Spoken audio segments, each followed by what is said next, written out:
Welcome back aboard the Cruise Ship Safety and Security channel. I'm Shelby, your Chief Officer Safety, and it's great to have you with us again. As the sun comes up over the horizon, it's a perfect moment to reflect on how far we've come in making these incredible vessels a safer place for everyone.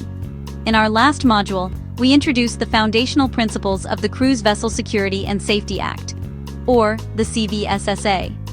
This landmark piece of U.S. legislation fundamentally reshaped how cruise lines that operate in U.S. waters approach the protection and well-being of their passengers. It established a new baseline for safety, a standardized rulebook where previously, procedures could vary significantly from one ship to another. Before the CVSSA, passengers often found themselves in a confusing gray area. When something went wrong on the high seas, it wasn't always clear whose laws applied.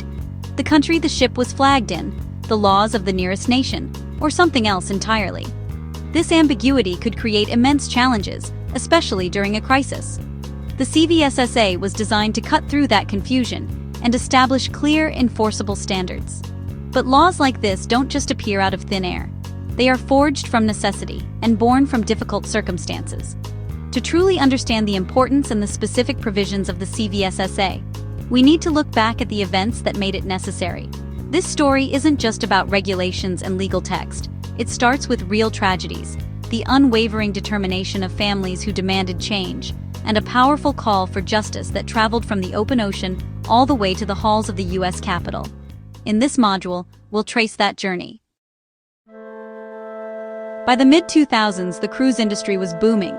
It was seen as the ultimate family vacation, a floating city offering endless holidays, with millions of passengers boarding hundreds of ships each year. The perception was one of total safety, a self-contained world where you could relax completely. But behind the glamour and beneath the non-stop entertainment, some dark and troubling stories began to surface. At first, they were often dismissed as isolated incidents, tragic but rare. However, a disturbing pattern started to emerge that the industry could no longer ignore. When passengers vanished or reported serious crimes, there was often no clear, standardized investigation process. Imagine a family reporting a loved one missing from their cabin. The ship's security might conduct a search, but they weren't a police force. There were no established protocols for preserving the scene or collecting forensic evidence. When an assault was reported at sea, the first response often came from ship security, well-meaning but not trained detectives. They could take statements, review CCTV, and calm the situation, yet they lacked the authority and tools to run a full forensic investigation. Then came the next port of call: local police with limited jurisdiction. Sometimes the incident was miles offshore, outside their legal reach. Meanwhile, the flag state, the nation where the ship was registered, might hold ultimate authority, but it could be thousands of miles away and slow to mobilize. Responsibility were blurred. Time slipped. Cabins were cleaned. Evidence was handled inconsistently, or lost. Victims and families were left without clarity, without a case, and too often without accountability. In that void, grief turned into resolve and families began to push for change.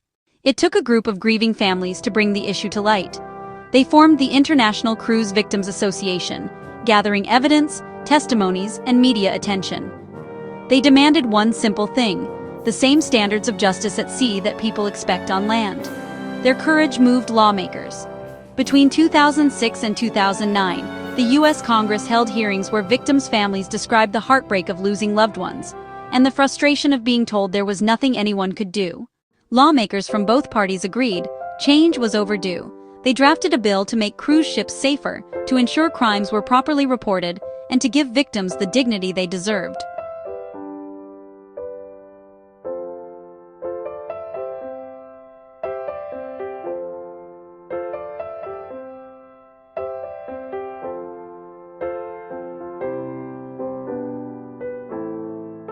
The Cruise Vessel Security and Safety Act officially became law in 2010, marking the first time the cruise industry faced federally mandated safety and security standards tied to U.S. port access. The U.S. Coast Guard and the FBI were tasked with implementing the law. Within months, inspectors began checking rail heights, door locks, CCTV coverage, and onboard training records.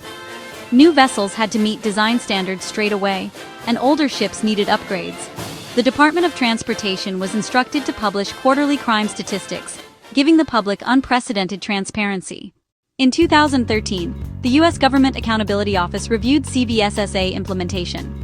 They found most requirements were in place, but some technical parts still needed regulation, like man-overboard detection systems and acoustic hailing devices. The Coast Guard issued a proposed rule in 2015, clarifying how to meet these complex requirements. So while CVSSA became law in 2010, its fine details have continued to evolve ever since. 15 years later, the results are clear.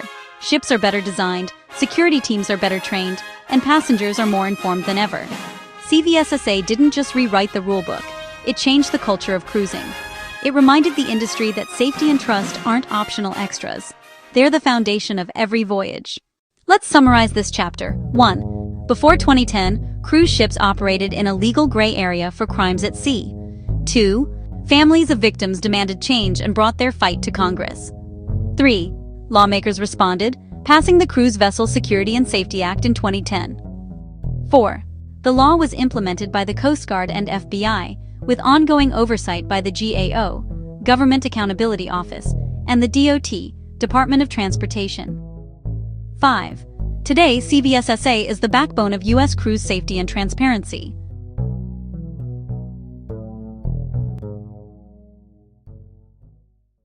We've covered a lot of ground today, from the tragic events that spurred change to the specific safety measures now in place thanks to the CVSSA. But understanding the law is only the first step. The next is knowing exactly where and when it applies. That's why next time in Module 3, we'll dive deep into the complexities of maritime jurisdiction. We'll break down precisely which ships and voyages must comply with CVSSA regulations. We'll also untangle the often confusing question of how jurisdiction really works when you're in international waters, and which authorities, from the flag state to coastal states, have the power to investigate. It's a critical piece of the safety puzzle that every seafarer needs to understand. If you found this module helpful and want to continue building your professional knowledge, please give this video a thumbs up. It helps us reach more mariners like you. And be sure to subscribe and ring the notification bell so you don't miss the next module or any of our future safety updates. Staying current is a key part of staying safe. And if you work at sea, the most powerful thing you can do is share this knowledge. Talk about it during a safety meeting, send the link to your colleagues, and discuss it with your shipmates. A well-informed crew is a safer crew. Understanding these laws isn't just about compliance. It's about empowering each other to maintain a secure environment for everyone on board. It protects you, your fellow crew, and every passenger who places their trust in us. I'm Chief Officer Safety Shelby.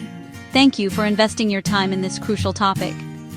Always remember, safety isn't just a checklist you tick off at the beginning of a voyage. It's a culture we build together, every single day, on every single watch.